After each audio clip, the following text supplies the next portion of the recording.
What's going on, you guys? It's your boy Angel Pagan here, and I'm gonna be a personal finance YouTube channel. I'm a 19-year-old college student. I go to college for free, so I thought I'd give some tips and tricks on how to save money in college for my first video.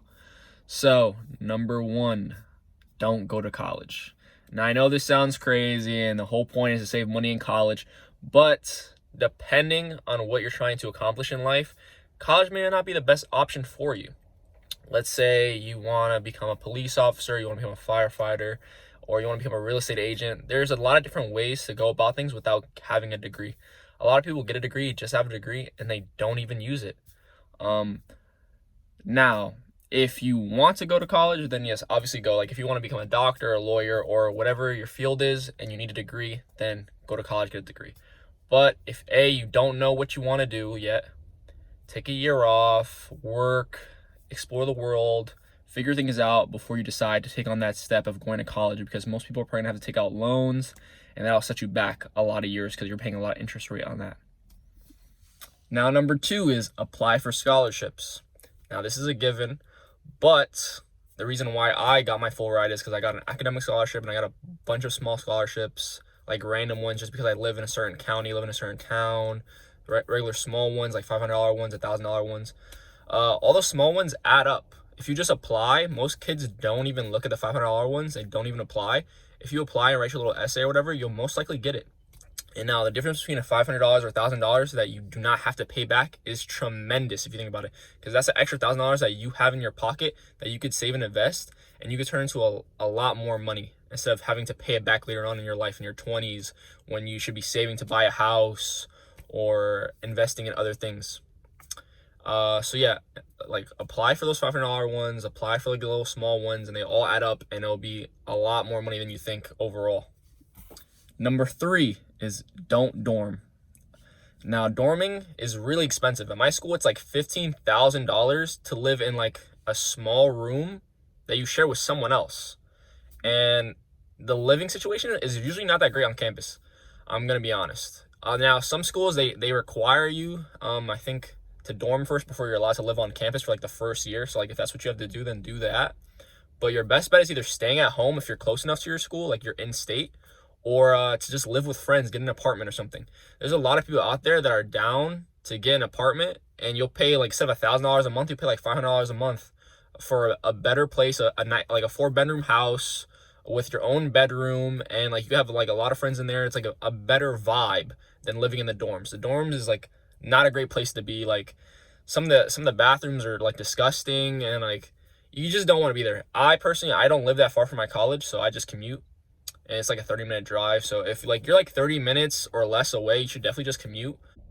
Let's say you don't want to stay at home, then definitely just find some people on campus, make some friends, hit people up on Instagram before you even go. Find people who will be down to get an apartment that are responsible enough to help pay the rent, and live off campus. All right, now number four is the cut back on your spending. I know as college kids, we're all broke, and the reason for that is because a lot of people like don't manage their money well. Like you'll go out with your friends and spend like $40 and like go out on the weekends, go party and spend like $50, $60 when you could just be saving that and pocketing it. Now, there's certain things, yeah, go out every now and then, have your experience. You don't want to miss out on experiences. That's very true. You could network yourself, find other people, even though you're not really networking yourself at frat parties and everything like that, but, you know, to each their own. But you should definitely enjoy those experiences, but you should definitely cut back on your spending a lot. Now, especially with textbooks are super expensive. And most of the time, the teacher doesn't even use the textbook in class. You could probably like look at the syllabus, see if it's even required to get the textbook. Sometimes it'll say like, oh, recommended, but like then don't buy it. Or like you could just Google it and like find the PDF version and just save it to yourself, or have friends who have the PDF version that can send it to you, or have friends that already took the class, have the book, and they can share with you or sell it to you for a lot less price. I know I got a lot of textbooks my first semester, and it was honestly just a waste of money. I spent $700 on textbooks because I thought I had to get the brand new textbooks and all this and blah, blah, blah, blah. And most of the classes I didn't even open them. I sold the textbooks back for like $300, $400. I lost $300 on buying textbooks for no reason at all. Now, certain classes nowadays, for certain math classes, stuff like that, I know you need like access codes and everything like that. So for those classes, you're gonna have to buy the access code and buy the book to get the access code, because like, you know, they integrate it into their class. But those are the rare cases that you'll have to do that. You'll spend like $100, $200. But spending $200 compared to like $600, $700 for all your classes is an extreme save. $500 extra in your pocket, and you can take that $500, I don't know, putting in a savings account for, you know, a little nest egg, investing it, opening a Roth IRA, putting some money in there, investing in the stock market, and you can do all of that with the extra money instead of spending all that money on books. Now, another thing as well is carpooling. If you're commuting to school and you have friends that live close to you, you guys could just carpool and save money on gas.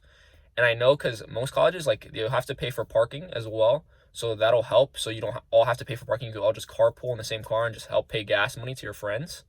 Because saving money on gas is a lot, because I know gas prices are going up a lot higher and higher and higher. And to fill up my 2013 Honda Accord takes like $40, and I have to fill up my car like every 2 weeks or so.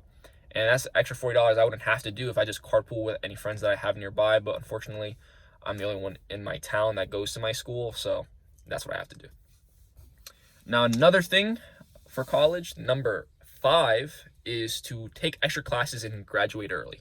A lot of people don't do this, but you could probably go to community college during the winter or summer sessions, take some extra classes, and have them transfer over to your school, and you'll graduate a lot faster. I'm graduating a whole year early, but I'm taking 6 classes a semester for the same price as it would take for 4 classes. So you want to get your bang for your buck. So if you take extra classes, the less time you're in school, the less you have to pay. So I know I'm getting a full ride, but every year is contingent. Every year could change. Like, you know what I'm saying? Like, I could lose my scholarships next year, you know? I could lose some grants next year, and then I won't have that anymore. And then I'd have to pay $1,000 out of pocket, which I don't want to do. So I know guaranteed I have my scholarship for my 3rd year, my junior/senior year, since technically I'm a junior now for my spring semester because I have a lot of extra credits. But yeah, take extra classes during the winter or summer. Take extra classes during the fall and spring, if you can handle it, of course, because you don't want to take it and fail out of the classes, because that makes no sense at all. But if you're a sicko like me and you just want to speed run everything, you can take 6 classes a semester, graduate early. Then you don't even have to worry about that extra year or extra year and a half that you would have to be paying tuition, and you could just be done and like find a career and start making money earlier, and that'll set you ahead of your other colleagues who are still in school while you're out here making $50,000, $60,000 a year, depending on your career choice, or even more than that. Now, my last tip is go to community college first if that's the cheaper option. I know a lot of people look down at community college and blah, blah, blah. But if it's really expensive for you to go to a 4-year college right off the bat, just go to community college. It's not that serious. You can go to community college, figure out exactly what your major you want to do, because most of the first 2 years in college is just general classes, and you could just have some elective classes that you transfer over.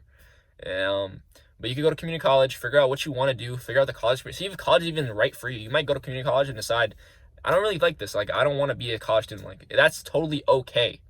But the point is, you should go to community college if you want to go to college, but you don't know what you want to do, or it's a cheaper outcome. And go to community college, go to 2-year school, transfer over to a 4-year institution, have to pay that extra tuition increase for the last 2 years of schooling, and that's it, and get your degree. And you probably get it way cheaper than someone who's gone for 4-year college off the rip, and it was the more expensive outcome. Like, in my school, the tuition is like $40-something thousand a year, and if I went to a community college and I didn't have my scholarships, it would be way cheaper for the first 2 years, and then I don't have to pay that expensive amount for the last 2 years. Now, if you guys enjoyed this video, want me to do more personal finance videos, help you guys out, save your money. I know certain investment accounts, I know I'm a young kid, but I'm saved a lot more money than a lot of my peers that I ask how much money they have saved in their savings account and their investments. Most people don't even have investments at this age, and that's kind of sad, to be honest, because a lot of high schools do not teach about personal finance, which is a huge part of our adult lives, is our finances and how well you manage your money. They should definitely do classes like that in high school. But if you guys want more videos like that, smash the like button, subscribe if you're new. Well, obviously you are new. And comment down below what you think and what I should do next. Peace.